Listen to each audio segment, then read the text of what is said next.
want to go back to Vega for a second. He said he dumped. We didn't get to go to the Super Bowl. If you give me one. Oh, and that. What was that? It's all right. What the heck was that?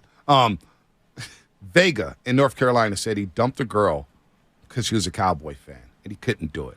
I could not date or marry someone who was a fan of other teams. I couldn't do it. Are there any Niner fans out there dating a Cowboy fan, a Raider fan, a Seahawk fan? I guess it's okay to date a Raider fan. I get that. Like when you see like Giants and A's fans at the games together. I get it. I get it though. I guess. I get it. Yeah, but you gotta have common interests. Yeah, but I know people of other religions. They like the sport, you know? Well, I know people of other religions come together, religious backgrounds come together, but right. A lot of times, not all the time, but a lot of times, you make a determination of how you're going to raise your children based on one of the two or whatever. And like I understand on some level, but like, no, I could not marry a Ram fan. A Cowboy fan. Like, no.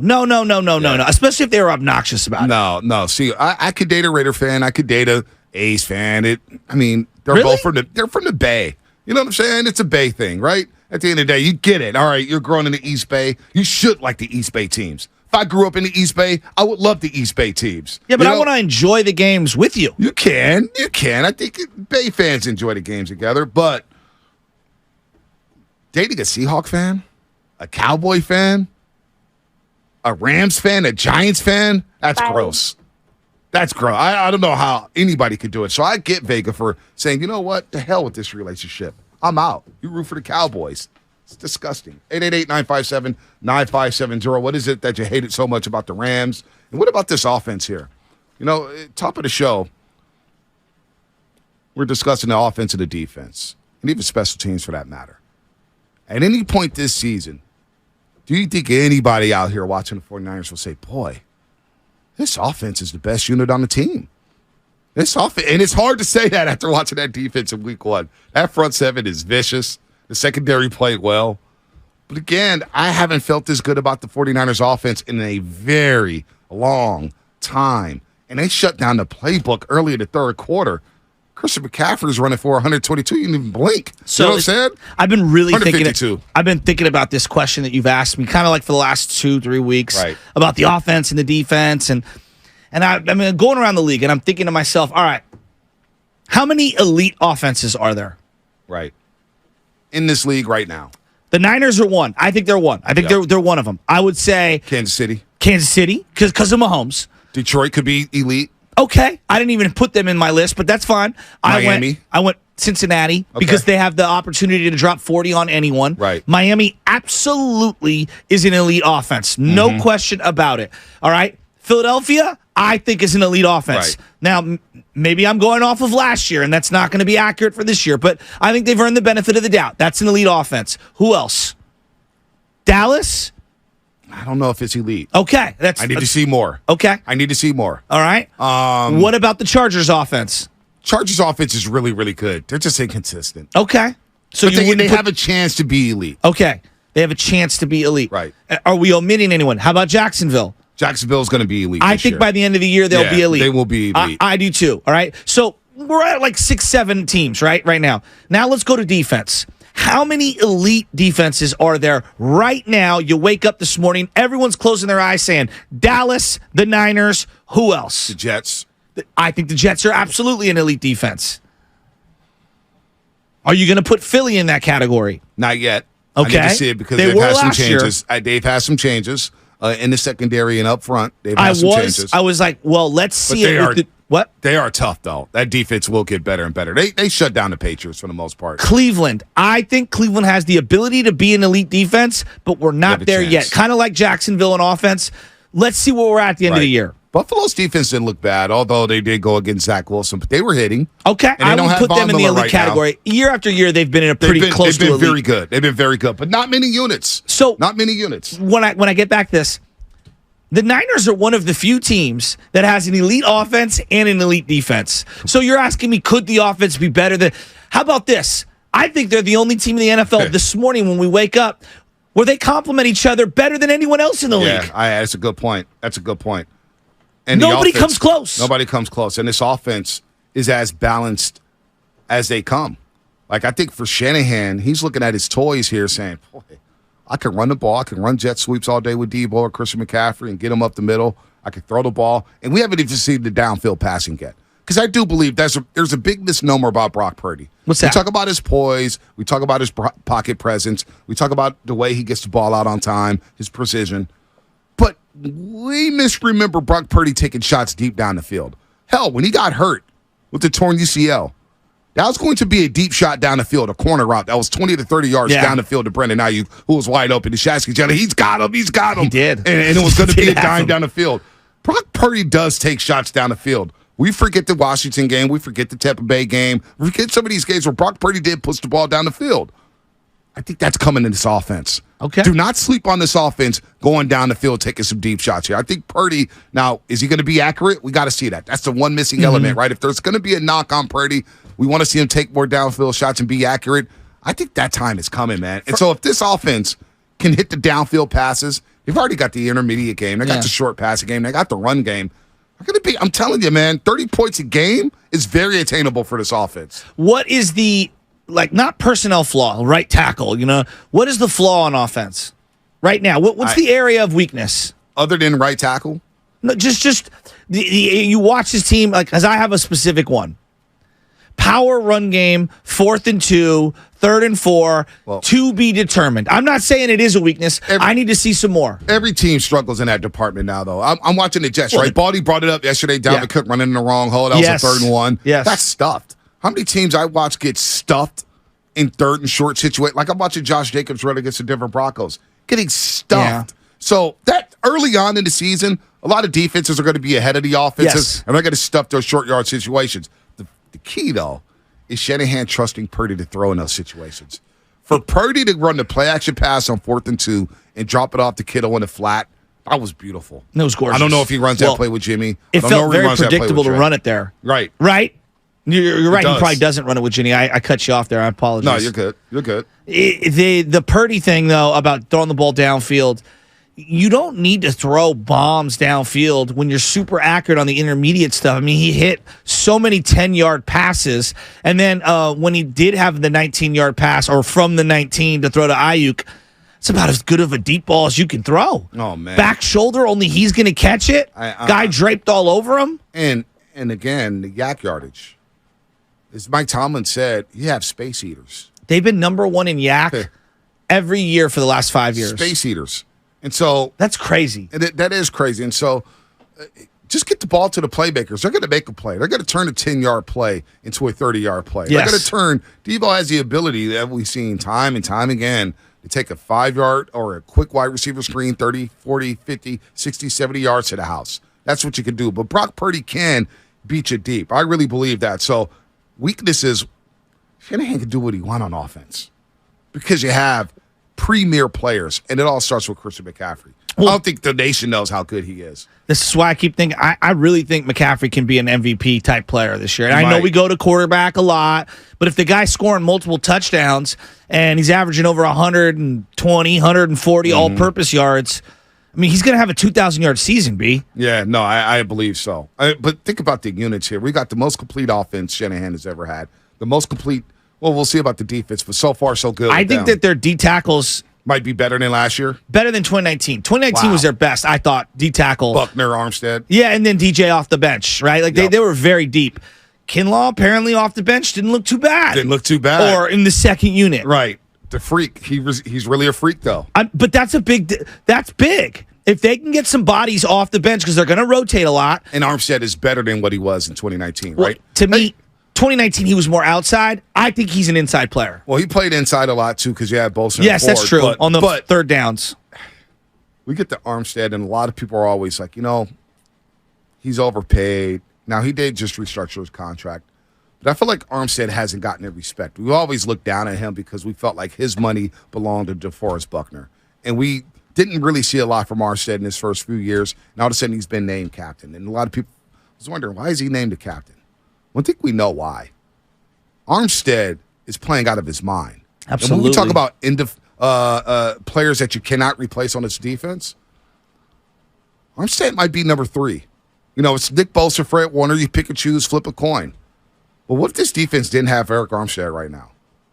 He's plugging gaps in the run game, So when we talk about the Y9, the Y9 this, and the Y9 that, how well did Pittsburgh run the ball on Sunday? And they didn't do anything. They had one run. Did anybody worry about the Y9 on Sunday? And it was a 2-minute drill with the Niners playing back on D. So the Y9 held firm. Yes. The Y9 was okay on Sunday. The Y9 has been okay under Chris Cosell. The addition of Hargrave, I think, opens huge. things up for Armstead. We thought Bosa. I'm thinking now, like maybe it's Armstead who's going to benefit the most from it. But Armstead is playing some really damn good football. He is. And I think, you know what? It's about time we pay him some respect. Give some credit. Isn't it surprising that he's stuck around this long and been this good? Because if you would have asked me 2018, I'd have said, never going to be good. Right. He'll never be a Pro Bowler. He won't deserve any contract with this team that he gets. And I mean, you look up and it's like he's the longest tenured Niner, and I feel like he's got another 4 years left. Yeah, not only that, he's a spokesperson for this team. He's been in the running for Walter Payton Man of the Year. He's been doing a lot in the community. But you look at his game Sunday against Pittsburgh, and it's like, boy, okay, he doesn't have the sack totals. And everybody looks at the sack numbers and the tackle numbers, but he's taking on doubles. Well, we didn't do that with Justin Smith. We didn't do that at all with Justin Smith. Why do we do it with Armstead? For some reason, we do it with Armstead. He's plugging gaps. He's pushing the pocket. He's bull rushing. Armstead has become a damn good D tackle in the 49er system. He has. I think the scheme changes. They went from a 3-4 to more of a 4-3. Now it's like a 5-2. I don't even know what the hell they're running nowadays. A lot of nickel. Yeah, so I think the scheme had a lot to do with his ascension. I think him getting healthier, physically stronger, and I think he's gotten better at the leverage stuff because he was really high early in his career. Playing high, and I think playing out of position. Remember they were going to play him in that like stand-up spot? Yeah, no. He's not a stand-up guy. He's a hand-in-the-dirt guy. No, he's not that guy. Let's go to Larry in San Francisco. Larry, what's happening, man? You're on the roast. What's up, fellas? What's up? What's up, Larry? Hey, what's up, guys, man? I got to tell you what I hate. It's Sam Bradford, dude. The Rams. The Rams are the Rams. I can't stand Sam Bradford. I didn't like him in Detroit. I don't like him on the Rams. You mean Matthew Stafford? Matthew Stafford. Bradford did play for the Rams. Bradford did play for the Reds, but he means Stafford. Bradford stunk. I mean, I'm sorry. I meant Stafford. Yeah, I know what you meant. but man, I hope Hargrave just smokes him, man. Sends him to retirement, man. And let me say this. Another thing I hate, man, what is up with Grant Cohn and Brock Purdy, dude? That guy just cannot say a good thing about Brock Purdy. Why don't you say something nice about Brock Purdy? Because we all love him. Man, dude, I'm going to tell you something, man. I'm looking at Brock Purdy. He's the best quarterback we've had since Steve Young. I mean, it's hands down, not even close. No Colin Kaepernick, no Alex Smith, no C.J. Beathard. I think he's even better than a Garcia. Wow. Larry, I'm going to say something that's going to blow Shasky away. So watch the Pittsburgh game probably 4 times, just flying through it. Right? 4, huh? Yeah, I stopped it, though. Yeah, The last couple times I stopped it once Audio McCaffrey off, had to run. only isolating the feed. When McCaffrey run, I was like, this game's over. This is just maintenance at this point.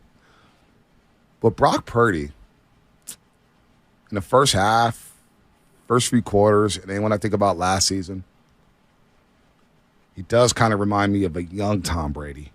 I'm not saying he is Tom Brady.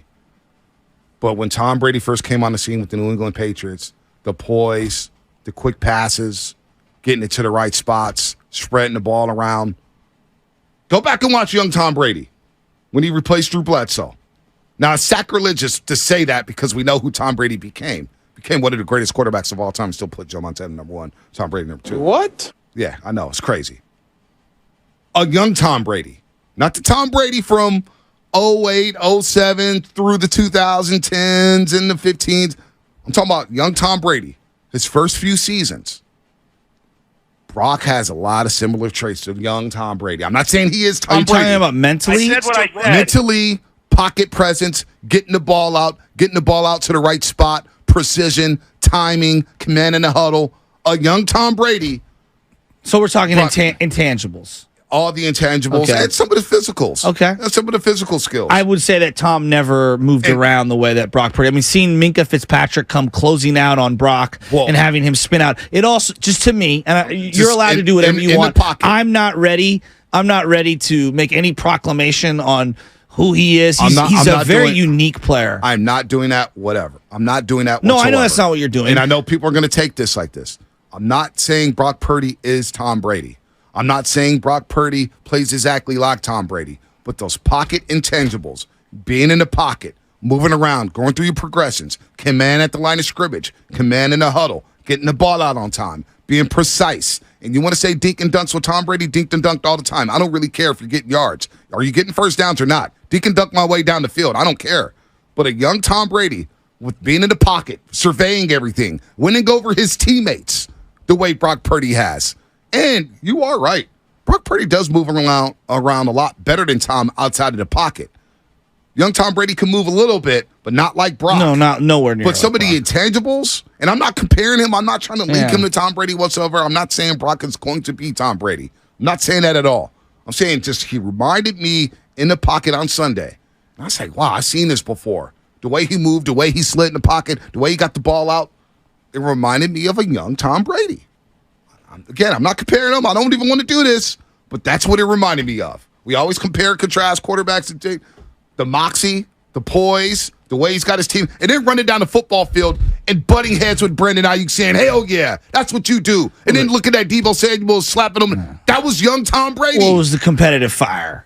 It was the competitive fire. I don't think it's fair to Brock. And I'm not that you're doing this, but I'm not ready to say what he is and what he isn't. I'm just going to allow this guy to play and appreciate it and acknowledge the great plays and continue to move forward with the guy. I don't want to call him Montana. I don't want to call him Garcia. I don't want to pigeonhole him. I also don't want to crown him too soon. I'm not doing that. I want to allow it to play out. I'm not doing that. I didn't say you were. I'm just saying. I didn't say you were. I'm just saying. You go watch back that first half and go pop in tape of a young Tom Brady. Pop in tape of Tom Brady against the Raiders in the snow game, the Tuck Rule game. And look at the way he played. Yeah, but he also had a dynamic arm that I think we've underrated over the years. He does. Tom's arm was very underrated. It was and underrated. I think that his stature as a pocket thrower is pretty unique. Now, early Tom wasn't what we saw even in 2007, 8, 9, 10. But you could see. He developed a lot different. But you could see why Belichick made the move to Tom over Bledsoe. Absolutely. Because you saw that poise. Yeah. You saw that precision. You saw the timing. You saw where he got the ball away. Brock has some of those same intangibles, man. The mind, the precision, the timing. I would say to you, Burrow has a lot of those same intangibles. Burrow holds on to the ball a lot, too, though. No doubt. And Burrow takes some shots. You're talking about command and moxie and presence and anticipation, like a lot of the great quarterbacks. And that's why I think that Brock's playing at a great level right now. A lot of the great ones have the same intangibles that you're looking at. So that's a good thing. I'm not saying it's a bad thing. I'm saying it's a good thing. All right, 888-957-9570. I'm sure that'll get some people. Oh, my God. I think his composure, to me, is the most important thing. Like, the guy is just so calm. It's okay to... And he has such a great command of where he wants to go. Right. He never seems to me... rattled. Well, it's not Doesn't rattled. seem rattled. Overwhelmed by the defense, overwhelmed by the scheme, panicky, afraid to make a mistake. Like, the guy just seems in full control. We say that a lot in sports. The game slows down. It truly does look like it's slowed down for him. That's all I'm saying. That's all I'm saying. It reminded me of a great one. I said, I've seen this before. Oh, wait. Number 12 in New England. That's where I saw it. Early Tom. Tom. You can understand, though, how someone might hear that and be triggered. Well, that's why it's Tom. Well, I know. I know. You guys get triggered about anything. I mean, even Should I say Joe Montana? Well, Montana's unfair too. Montana's unfair too. The guy's chasing ghosts. I know, but he's just be Brock. He's just quarterbacking this team. But some of those traits remind me of the great ones that we've seen before. And who the heck knows where this is going with Brock Purdy? For sure. Who the heck knows? But what ultimately, if he does put himself in that upper echelon, and he's continually to be because right now he's thrown his name into the hat. Right. But when you get to that echelon, you're judged by what you do in December and in January. And right now, the guy's already got 2 playoff victories under his belt. That's what I'm saying. He's already got 2. And Shanahan trusted him to throw the football late in the game against Dallas and Seattle. Well, I would say the Seattle second half might be the best half of football a quarterback has done since Kaepernick in the playoffs for the Niners. There's some people here on the YouTube saying he looks like Baby Joe. He looks like Baby Joe. Okay. And I'm not, you know what? Let's not be afraid. We're not. But it also feels to me it feels disrespectful to the patron saint Joe Montana. This is what we do. We did this with Jimmy Garoppolo. We could do it with Brock Purdy. I didn't think that was fair. It's like me saying, well, this point guard looks like the next Steph. This guy, we did that with Jordan Poole. A couple people did, not all of us. But like, you can't compare to the all-time. This guy looks like the next Bonds or Lincecum. All I'm saying is the truly greats are unique, they're like unicorns, and there's only one of them. You could be your own guy. Brock Purdy's performance on Sunday was very unique, and all it did. It reminded me of a young Tom, and I said, boy, okay, this guy's because young Tom had composure. I was like, wow, getting the ball out fast. Wow, he is the guy. He's the guy in New England. Anyway, we'll continue.